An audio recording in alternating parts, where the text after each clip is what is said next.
Thanks for joining us, Oromia Broadcasting Network, and we'd like to say Happy Eve for all Christian followers living in our planet. And I'm Addis Ababa, now the news in detail.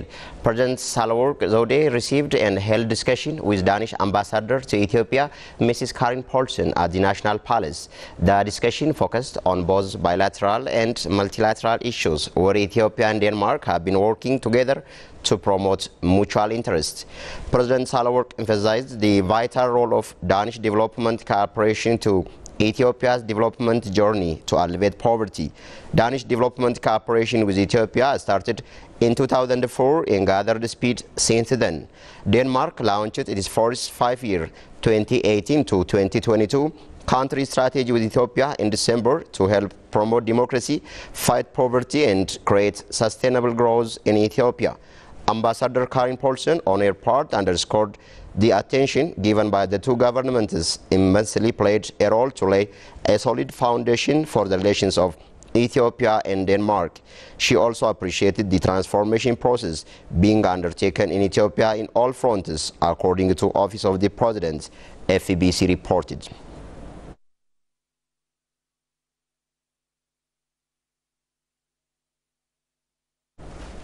The Federal Cooperative Agency announced that it has been working to strengthen Muslim community through providing interest-free loan. The agency has held discussion with representatives of Muslim community on the issue. Olkaba Wundumu has the detail. Expanding cooperative unions, creating conducive area for marketing and developing the economy of the society and country is the aim of the Federal Cooperative Union Agency. The agency has held a consultative meeting with representatives of Muslim community on ways of developing economy in relation of loan without interest. Director General of the Federal Cooperative Union Agency, Usman Surur, said the main reason of the meeting is to create an awareness for the society and initiating them to use the agency. The discussion is aimed at creating awareness on financial system, especially on interest-free loan. The agency wants to strengthen its customer service. We want to also have a deep discussion in relation to Sharia court and the others. This will help the Muslim community to develop their economy. Vice Director General of the Federal Cooperative Union Agency, Abdi Muhammad, said the experience of interest-free loan has been started in Egypt in 1963 and spread to the other Asian countries. Now the agency has been improving the system for the Muslim community. The Muslim community should be benefited from loan and saving institutions according to Sharia court. This will help both the Muslim community and the country. Participants of the discussion also realized the benefit of the system for the Muslim community. The training is in respect of our Sharia court, so it is very helpful for all the community. It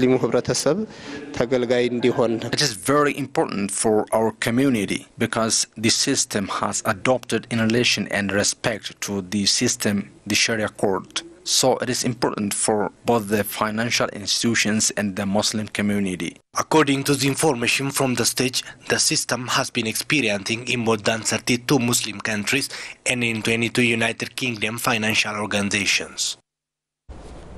Ministry of Finance disclosed that international bid for the construction of 6 mega solar projects costing about $800 million is going to be issued soon. Fagadu Brano has INA's file.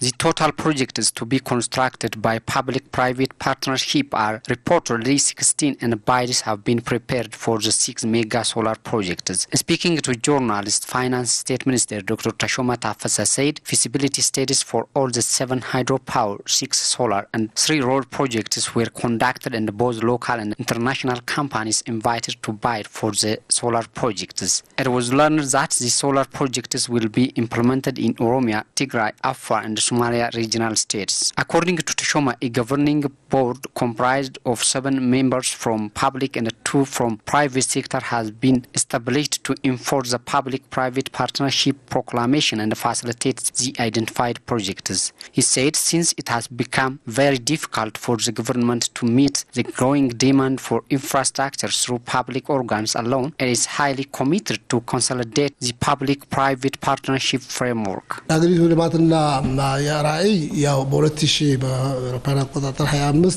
vision and plan of the country is to be among middle-income countries in 2025. The plan was set in GTP2, especially to develop developmental projects. It is difficult to implement the projects by the government finance alone, so it is very important to participate in the private sectors. The African Development Bank has recently provided 1.7 million USD support for the private-public partnership program, including hiring of international consultants to the identified mega projects it was indicated. Finfinne City Administration says it's working to solve problems related to very traditional work procedure facing road construction. The town administration has evaluated 6 months' work performance of the town's road authority. Here is Oloma Baina for the story. Finfinne City Administration has evaluated 6 months' work performance of Road Authority of the city, where constructors and their advisors and concerned stakeholders were presented. According to the present report, 120 road projects that cover 873 kilometers have been constructed with a cost of more than 6 billion birr in this year. It was also said that 222 kilometer roads that are covered with cobblestone, gravel and asphalt were constructed out of 323 that were planned to be done in the past 6 months. According to the report, asphalt road in the city is on 89% and that of cobblestone is on 73%. As stated in the report, this year implementation in the sector is better when compared to that of last year. It was also stated that there are limitations in the sector in terms of quality, supply, design and others. Deputy Mayor of Finfinne City, Engineer Takala Uma, said that concerned stakeholders should genuinely work in order to solve the problems that have been observed in the sector.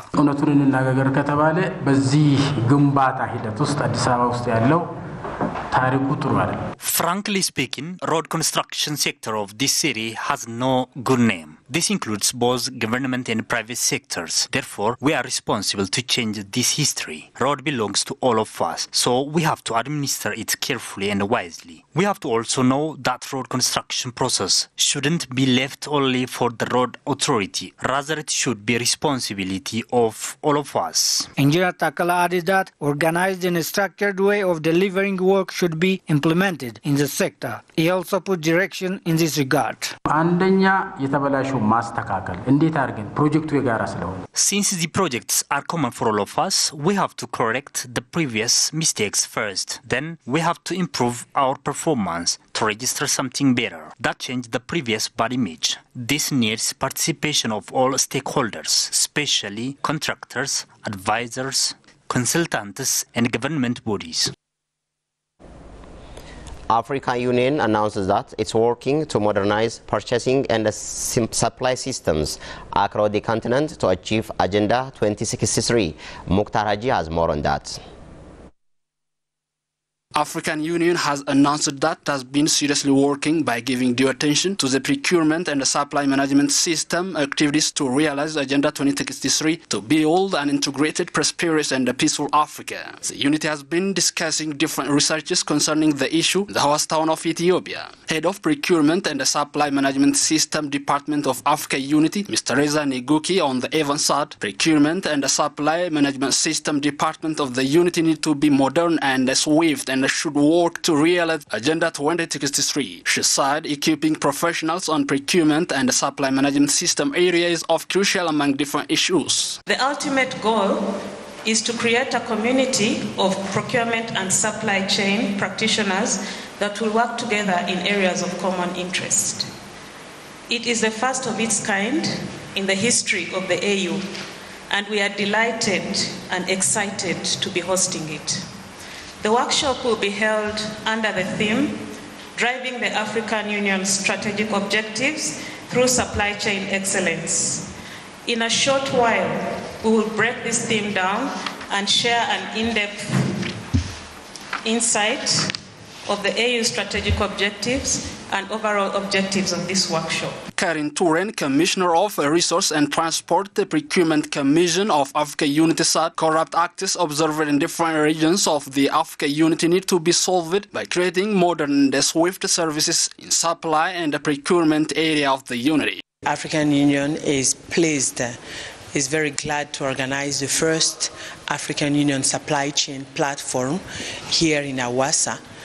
And we invited 50 participants, mainly supply chain practitioners, logistics experts, and procurement specialist officers to ensure that we'll have the internal capacity to assist and support the organization to realize and implement the aspirations, the 7 aspirations of the Agenda 2063 for the African Union Commission.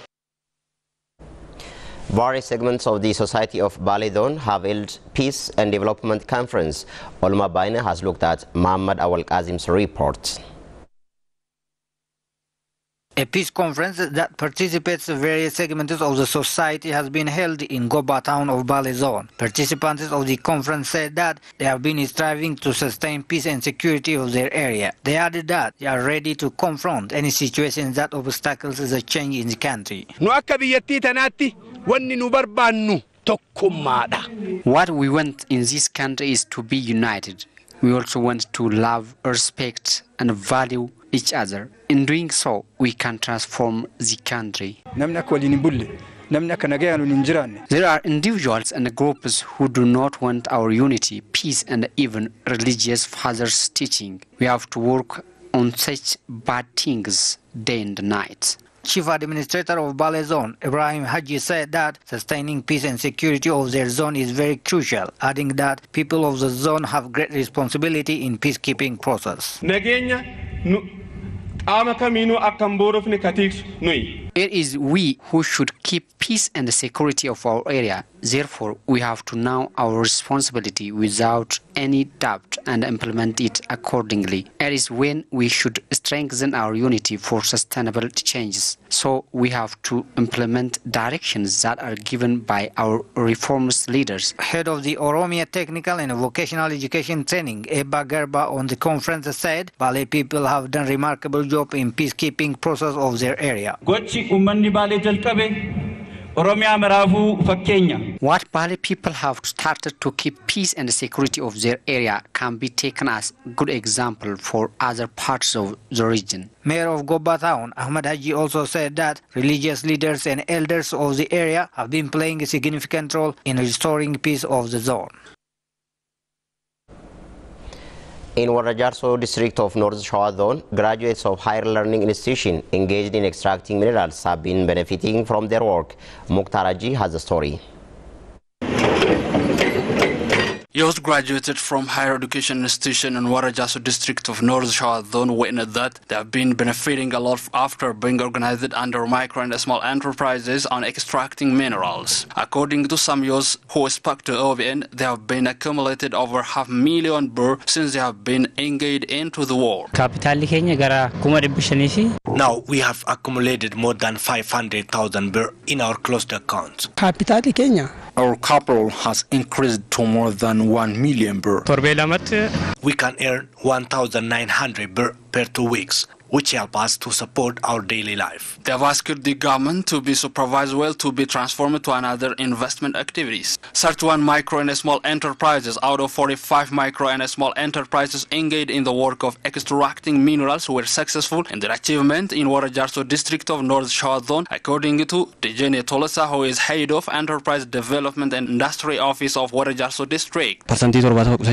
They save up to 70%, by which they have been accumulated 20 million birr in their account. Head of Enterprise Development and Industry Office of North Shawa Zone, Tasfai Hailamaram, said they have been working to transform the well-achieving micro and small enterprises to the next chapter. Based on the money they have accumulated, different projects are being designed to transform them to another jobs. To do so, we have already completed the important facilities. That's all for this news edition. Thank you for watching and have a nice time with the remaining OBN's programs.